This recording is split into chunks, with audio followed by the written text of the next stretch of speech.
함께 사도신경으로 우리 신앙을 고백합니다.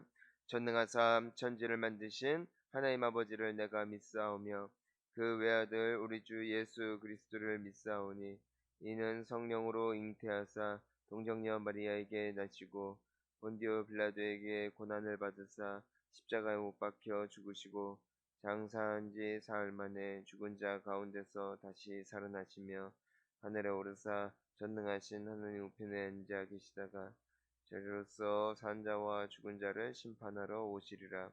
성령을 믿사오며 거룩한 공예와 성도가 서로 교통하는 것과 죄를 사하여 주시는 것과 몸 다시 사는 것과 영원히 사는 것을 믿사옵나이다. 아멘. 오늘 함께 나눌 하나님 말씀은 신명기 29장 10절부터 21절까지 말씀입니다. 신명기 29장 10절부터 21절까지 말씀을 우리 함께 한 목소리로 읽습니다. 오늘 너희 곧 너희의 수령과 너희의 지파와 너희의 장로들과 너희의 지도자와 이스라엘 모든 남자와 너희의 유아들과 너희의 아내와 및 내 진중에 있는 객과 너를 위하여 나무를 패는 자로부터 물 깃는 자까지 다 너희의 하나님 여호와 앞에 서 있는 것은 내 하나님 여호와의 언약에 참여하며 또 내 하나님 여호와께서 오늘 내게 하시는 맹세에 참여하여 여호와께서 내게 말씀하신 대로 또 내 조상 아브람과 이삭과 야곱에게 맹세하신 대로 오늘 너를 세워 자기 백성을 삼으시고 그는 친히 내 하나님이 되시려 함이니라. 내가 이 언약과 맹세를 너희에게만 세우는 것이 아니라 오늘 우리 하나님 여호와 앞에서 우리와 함께 여기 서 있는 자와 오늘 우리와 함께 여기 있지 아니한 자에게까지이니 우리가 애굽 땅에서 살았던 것과 너희가 여러 나라를 통과한 것을 너희가 알며 너희가 또 그들 중에 있는 가증한 것과 목석과 은금의 우상을 보았느니라. 너희 중에 남자나 여자나 가족이나 지파나 오늘 그 마음이 우리 하나님 여호와를 떠나서 그 모든 민족의 신들에게 가서 섬길까 염려하며 독초와 쑥의 뿌리가 너희 중에 생겨서 이 저주의 말을 듣고도 심중에 스스로 복을 빌어 이르기를 내가 내 마음이 완악하여 젖은 것과 마른 것이 멸망할지라도 내게는 평안이 있으리라 할까 함이라. 여호와는 이런 자를 사하지 않으실 뿐 아니라 그 위에 여호와의 분노와 질투의 불을 부으시며 또 이 책에 기록된 모든 저주를 그에게 더하실 것이라. 여호와께서 그의 이름을 천하에서 지워 버리시되 여호와께서 곧 이스라엘 모든 지파 중에서 그를 구별하시고 이 율법책에 기록된 모든 언약의 저주대로 그에게 화를 더하시리라. 아멘. 성경을 보면 하나님의 약속은 축복의 약속이 있습니다. 동시에 저주의 약속이 있습니다. 축복의 약속은 하나님의 백성 되어 하나님과 함께 동행하는 인생이 되어지고 또한 하나님께서 우리에게 주신 말씀에 순종할 때에 축복의 약속을 주시는 것입니다. 반대로 우리가 하나님의 말씀을 알고 있음에도 불구하고 불순종하고 따르지 아니하면은 반드시 저주가 따른다는 약속을 우리는 성경 말씀을 통하여 배우게 되는 것입니다. 여기서 우리가 한 가지 주목하여 볼 것이 무엇이냐면은 우리가 하나님의 말씀을 잘 들으면 안 될 것도 하나님께서 막 축복하시고 또 말을 안 들으면 혼내시고 저주하시고 될 일도 안 되게 하시겠다는 의미도 있겠습니다마는 좀 더 우리가 깊이 살펴볼 필요가 있는 것입니다.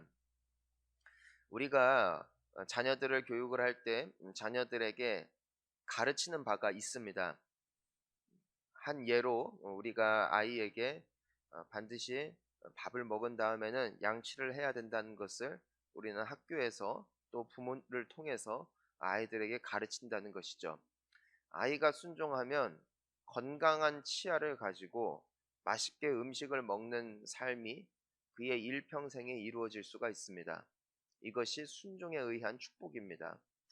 반대로 그 부분에 대해서 알고 있음에도 불구하고 말씀은 들었는데 양치를 하지 아니하고 했다고 말을 하고 하겠다고 말은 하는데 그 말씀을 듣지 않으면 당장에는 그 저주가 당장에는 그 환란이 임하지 않는다 할지라도 결과적으로는 그 치아가 약하여지고 상하여짐으로 말미암아 결국에는 그 이를 뽑아버리고 마는 고통 중에 임하게 된다는 것이죠. 여러분, 하나님의 말씀이 왜 생명의 말씀인가? 하나님이 우리를 살리시는 말씀을 주시기 때문입니다. 하나님은 우리의 영혼이 잘 되는 길을 알고 계시고 우리의 범사에 복을 받는 길을 알고 계시기 때문에 하나님은 말씀을 통하여서 우리에게 말씀하신다는 것이에요. 우리에게 생명을 주겠다고 약속하시는 것이에요. 언제? 이 말씀을 따라갈 때에. 반대로 우리가 알겠습니다, 아멘은 하지만 그 말씀을 따라가지 않으면 내가 하나님을 믿고 있고 하나님의 자녀가 되었음에도 불구하고 그 축복이 아니라 오히려 나의 인생 가운데 불순종의 아픔이 어려움이 임하는 것, 이것이 우리가 성경 말씀을 볼 때에 가지고 있어야 할 기본적인 신앙의 자세라는 것입니다. 사랑하는 성도님 여러분, 말씀을 아시기를 축복하고 그 말씀을 믿고 순종할 수 있는 우리가 되기를 주님의 이름으로 축원합니다. 축복하는 우리 주님께서는 더욱더 복 주기를 원하시기 때문에 우리에게 말씀을 주신 것이지 우리를 한 종교인으로 종교심이 깊은 사람으로 만드시기 위하여 주신 말씀이 아니라는 것이죠. 오늘 하나님께서 이 말씀을 주시는 대상이 누구인가? 오늘 우리가 10절부터 13절까지의 말씀을 보니까 모든 지도자와 남자와 여자를 더불어 또한 높은 사람과 낮은 사람, 사회적으로 남들에게 존경과 덕망을 받는 사람과 사회적으로 신분이 비천한 사람에 이르기까지 모든 이들에게 하나님께서 하나님의 언약을 세워주고 계십니다. 즉 무슨 언약인가? 내가 너희의 하나님이 될 것이고 너희는 나의 백성이 될 것이다. 사랑하는 성도님 여러분, 가장 귀한 축복은 우리가 하나님의 자녀된 축복인 줄 믿습니다. 하나님의 백성이 되었다는 것은 무슨 뜻일까요? 이젠 예전에는 하나님의 법이 나에게 적용되지 않았다는 것이에요. 왜? 하나님의 백성이 아니었기 때문에. 하지만 하나님의 백성이 되었다는 것은 이제는 우리는 하나님의 법 아래에 들어간 하나님의 백성이 되었다는 것입니다. 예전에는 내가 죄를 짓나 죄를 짓지 않으나, 내가 열심히 사나 열심히 살지 않으나 하나님의 법에 나는 무관했다는 것입니다. 왜? 나는 하나님의 백성이 아니었기 때문에. 여러분, 우리는 절대로 미국의 법에 우리는 매이지 않아요. 왜? 한국 사람이니까. 우리는 한국 땅에 사니까. 하지만 하나님께서 그와 같은 말씀을 우리에게 주고 계시다는 것입니다. 이제는 너희들은 나의 백성이 되었고 나는 내 하나님이다. 왜 우리가 하나님의 말씀에 순종할 필요가 있을까? 바로 여기에 그 답이 나와 있는 것이죠. 우리는 이제 하나님의 백성이기 때문에 하나님의 법에 다스림을 받는 것이죠. 여러분, 한 백성이 그 나라에서 혜택을 누리기 위해서 기본적으로 해야 되는 의무가 있는 것입니다. 그 의무에 따를 때에 한 백성으로 그 나라에서 자유를 누리고 복을 누리는 삶을 살 수 있다는 것이죠. 내가 아무리 돈이 많고 건강하다 할지라도 법을 지키지 않고 내 마음대로 살아가게 되면은 그 나라에서 혜택이 아니라 피해를 입게 됩니다. 감옥에 들어갈 수도 있습니다. 불편한 삶을 살 수 있게 되는 것이죠. 하지만 법을 따라 살아가면은 자유가 있고 혜택을 누리고 마음껏 누릴 수 있는 것입니다. 사랑하는 성도님 여러분, 저는 여러분들이 이미 천국 백성 되었음을 믿습니다. 하나님이 여러분들을 다스리십니다. 그러니 자유를 누리시기를 축복합니다. 마음대로 살면은 내 마음대로 살면은 자유가 임하는 것이 아니라 무엇이 임하는가? 우리가 오늘 말씀 14절부터 21절까지를 보면은 하나님께서 이 언약의 맹세를 우리에게 말씀하고 계시는데 무엇이냐? 그것은 너희들이 하나님을 떠나고 우상을 따라가고 하나님을 배반하게 되어지면은 반드시 화가 임한다라는 것입니다. 하나님께서 우리에게 주신 한 가지 율법이 있습니다. 너는 마음과 뜻과 힘을 다하여 내 하나님 여호와를 사랑하라는 것입니다. 하나님을 사랑하는 것이 하나님의 법을 지키는 것이고 하나님을 사랑하는 것이 결과적으로 우리로 하여금 우리에게 하나님께서 허락하여 주신 이웃을 사랑하는 자리까지 나아가는 것입니다. 이것이 하나님께서 우리에게 주신 법입니다. 하나님께서 주신 모든 법의 정신은 하나님을 사랑하는 데 있다는 것이에요. 그리고 하나님께서 우리에게 주신 이웃들을 사랑하는 삶을 사는 것이라는 것입니다. 여기서 떠나가면 어떻게 된다는 것입니까? 반드시 화가 임한다. 하나님의 백성으로서 하나님의 복이 아니라 오히려 어려움과 고통 가운데 살아가게 되어지는 것, 이것이 하나님께서 우리에게 세워주신 율법이다. 우리에게 세워주신 법이다라는 것입니다. 사랑하는 성도님 여러분, 하나님을 사랑하는 여러분들이 되어지시기를 간절히 소망합니다. 우리가 오늘 말씀을 보면은 세상과 하나님 사이에 우리는 갈등할 수밖에 없다는 것이에요. 왜? 우리는 세상을 보았기 때문에, 세상의 매력을 알고 있기 때문이라는 것이죠. 우리가 생각을 해보면은 하나님께서 금하신 모든 것들의 중심을 보면은 하나님을 사랑하기를 떠날 때에 나타나는 것입니다. 예를 들어 봅시다. 우리가 마땅히 하나님을 예배하는 삶을 살아야 된다는 것을 알고 있습니다. 이것은 하나님을 사랑하는 마음의 증거가 되어진다는 것이죠. 하지만 하나님을 떠나면 어떻게 됩니까? 자, 보십시오. 하나님을 떠나게 되어지면은 여전히 예배를 나올 수 있습니다. 왜? 나는 직분자니까. 왜? 나는 한평생 교회를 다녔으니까. 나는 주변 사람들의 눈치를 보는 사람이니까. 그러니까 예배 나올 수 있다 이거예요. 기도도 할 수 있다 이거예요. 하나님 사랑하는 마음 없어도 교회를 다닐 수 있습니다. 여러분, 이것이 오늘날 우리가 보고 있는 교회의 폐해입니다. 코로나 바이러스로 인하여 물론 서산 지역도 피해를 입지만 정말 이 서울 같은 곳에 우리가 이야기를 들어보면은 지금 이제 제가 전에 있었던 교회도 보면은 지금 현재 교회 전체 출석률의 10분의 1이래요. 10분의 1. 그래도 2만 명, 2천 명, 3천 명이에요. 왜? 원래 많이 왔으니까. 그런데 지금은 확연하게 줄은 거예요. 물론 교회가 크기 때문일 수도 있겠습니다만은, 그런데 성도들과 이야기하고 보면은 그런다는 거예요. 너무 편하다는 거예요. 너무 옷을 안 갈아입어도 되고 늦게 일어나도 되고 내가 원하는 시간에 누워서 예배 드려도 되고 오늘 못 드리면 내일 드려도 되고 내일 못 드리면 그 다음날 드려도 되니 이토록 행복한 신앙생활이 어디 있겠느냐고 그런 말을 하더라는 것이에요. 저는 듣고 깨달았어요. 교회를 다닌 이유가 하나님을 사랑하는 것이 아닐 때 이와 같은 기회가 생길 때 마음껏 떠날 수 있는 것이다. 여러분, 우리가 신앙생활이 축복이 되어질 수 있는 한 가지 길은 내가 교회에 오는 이유가 하나님을 사랑하는 것이 되어질 때 가능한 줄 믿습니다.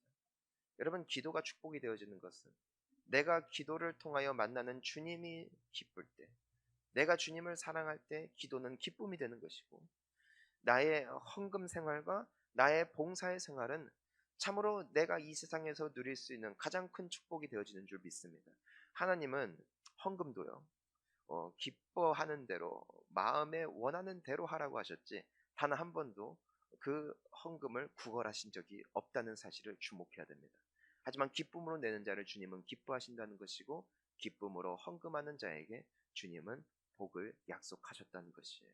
여러분, 종교가 아닙니다. 신앙은 하나님을 사랑하는 것인 줄 믿습니다. 여러분, 우리가 뭐 사랑하자, 뭐 서로에게 잘하자, 교회를 봉사를 하자, 모든 말을 하지만 그리고 우리 배우자에게 잘하자, 자녀들에게 잘하자, 욕을 하지 말자, 남을 욕하지 말자, 뭐 여러 가지 말들을 하지만 이 모든 것의 중심이 무엇에 있습니까? 바로 나에게 주신 영혼들을 정말 예수님의 마음으로 사랑할 수 있다면 그것은 우리에게 매임이 아니요 당연한 복이 된다는 것이. 여러분, 이 사람이 너무 좋은데, 이 사람이 자랑스러운데 어떻게 욕을 할 수 있겠습니까?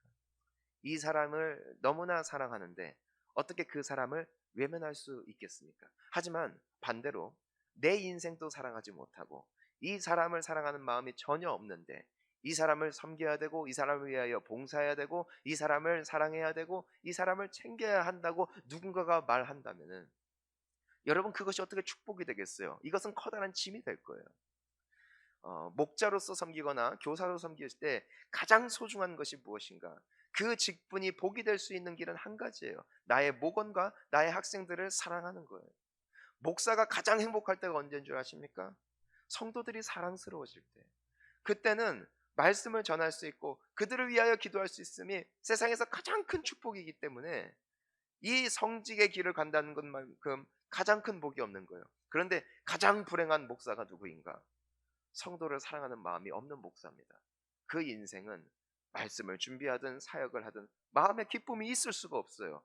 종교심은 있어요. 남들이 보았을 땐 목사 짓을 하는 거예요. 하지만 목사의 마음에는 평강이 없어요. 왜? 사랑이 없으니까. 여러분, 이 진리가 오늘 우리에게 회복되어지기를 간절히 소망합니다. 여러분, 하나님을 사랑하는 삶을 사십시오. 그리고 여러분들에게 있는 이웃이 사랑스럽지 않다면 기도해서라도 주님 마음 내게 달라고 간구하시길 소망합니다. 그래야 여러분이 오늘 하루 행복할 줄 믿습니다. 여러분들의 직분이 복이 될 줄 믿습니다. 주님, 오늘 주님을 사랑하되 더욱 사랑하게 하시고 주님 내게 주신 이웃들을 예수님의 마음으로 사랑하게 하여 주옵소서. 우리 함께 기도하며 나갑니다. 이 시간 오늘 함께 오늘 말씀을 기억하며 기도했으면 좋겠고요. 우리 서산 본향교회, 여러분 교회 오는 것이 좋은 것은 한 가지 길입니다. 주님 주신 이 교회를 사랑하는 거예요. 이 교회를 정말 사랑하는 마음이 있을 때 여러분, 우리는 눈에 보이는 쓰레기 주술 겁니다. 내가 맞지 않아도 나는 교회에 흐트러진 것들을 정리할 겁니다. 교회를 사랑하니까 그 마음이 있으면 행복할 겁니다. 그래서 우리 본향교회를 위해서 기도해 주시고 우리 담임 목사님 위하여 간절히 기도해 주세요. 그게 여러분이 복을 받는 길이라고 저는 믿습니다. 그리고 지금 코로나 바이러스로 인하여 많은 분들이 눈에 보이지 않는 땀의 헌신을 하고 계시고 또 많은 분들이 또 고생하고 계십니다. 또 이 나라를 불쌍히 여기주시기를, 코로나 바이러스를 주님께서 어서 속히 박멸하여 주시기를 우리 또한 기도하고 자유롭게 개인 기도 놓고 기도하시다가 돌아가시기를 바랍니다. 우리 함께 기도합니다. 주여